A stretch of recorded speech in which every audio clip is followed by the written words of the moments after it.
Dicen que a la vez los chilenos no les interesa el asunto constitucional porque hay problemas más urgentes.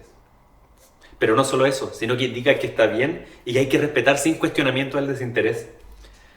Por lo mismo, argumentan, habría que cerrar lo más rápidamente posible el proceso, haya o no nueva constitución tras el plebiscito de este domingo. Mediante estas premisas, quienes la sostienen, politizan el desinterés constitucional de tal forma que lo que politizan en el fondo es el desinterés por someter a deliberación democrática el Chile de los próximos 50 años. Me importa preguntarme por esta politización del desinterés.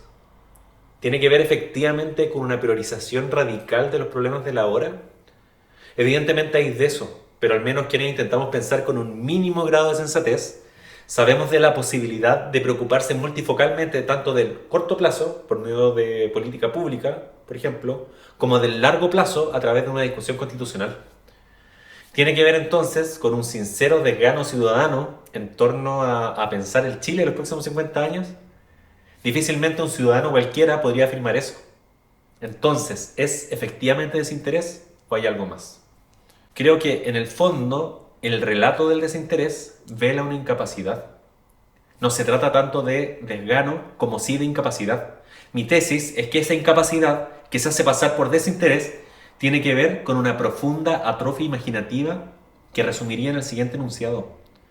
No tenemos cómo imaginar una vida juntos, así de radical.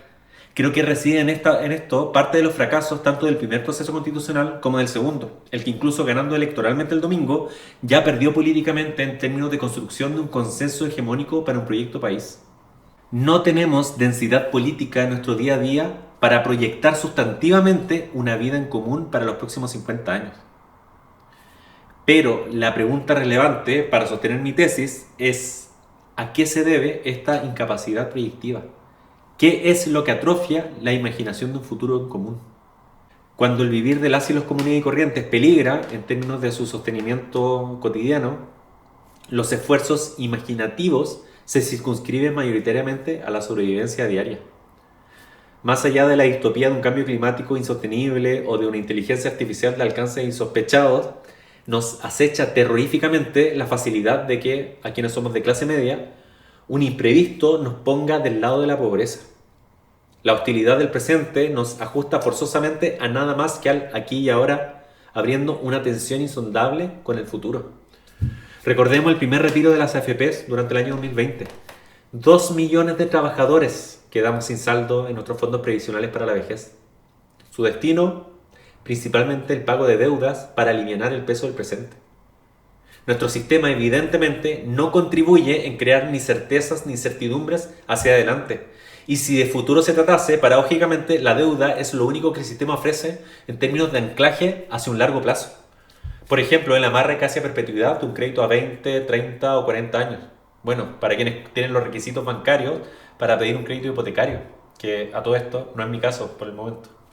El esfuerzo por equilibrar las frágiles condiciones de nuestro presente, cuando es recurrente y sostenido durante semanas, meses y años, nos limita el campo de visión de tal forma que la perspectiva del mediano y el largo plazo se ensombrece. El futuro pierde sustento y con ello sustancia. Un futuro desustancializado, pero no solo en términos personales, sino que sobre todo en términos sociales. Estas estrategias imaginativas de supervivencia individual nos tornan refractarios. Asunto que provoca que el yo, trágicamente, termine posicionándose egóticamente como la unidad de medida de lo social. Todo lo mío a escala de mi experiencia, de mis oportunidades, de mis éxitos y fracasos. Cuando la escala para medir el futuro de un país, es decir, la escala de un nosotros, es el yo, la deformación proyectiva es natural. Como ya he dicho en otro de estos microensayos, 50 años en la vida de una persona es muchísimo. 50 años en la vida de un pueblo, por el contrario, es poco o nada. Si la imaginación en torno al futuro colectivo se hace a escala de un yo que tiene que equilibrar a tientas su frágil presente, 50 años al futuro terminan siendo inconcebibles, terminan siendo inimaginables. No se trata de desinterés entonces, mas sí de incapacidad. Estamos imaginativamente cercenados para pensar una vida junto al futuro. Estamos desprovistos de la densidad política necesaria para pensarnos seriamente en común de aquí a un largo plazo. Termino con esto. a propósito de la conmemoración de los 50 años del golpe, es decir, de la retrospectiva 50 años atrás, los sectores conservadores que votarán a favor este domingo nos decían que no hay que mirar al pasado, sino que hay que mirar al futuro. Ahora, a propósito de este segundo proceso constitucional, los paladines del a favor nos dicen que no hay que mirar al futuro, sino que hay que mirar el presente. Sabemos, sin embargo, que a ellos sí les interesa el asunto constitucional, y bastante. En cambio, lo que no les interesa es arriesgarse a cambiar la Constitución por una que no asegure la estabilidad de esa estructura de poder de la que han profitado en las últimas décadas. Ellos no politizan el desinterés social, sino que conscientemente y de forma repudiable politizan una incapacidad. No les conviene que imaginemos en común.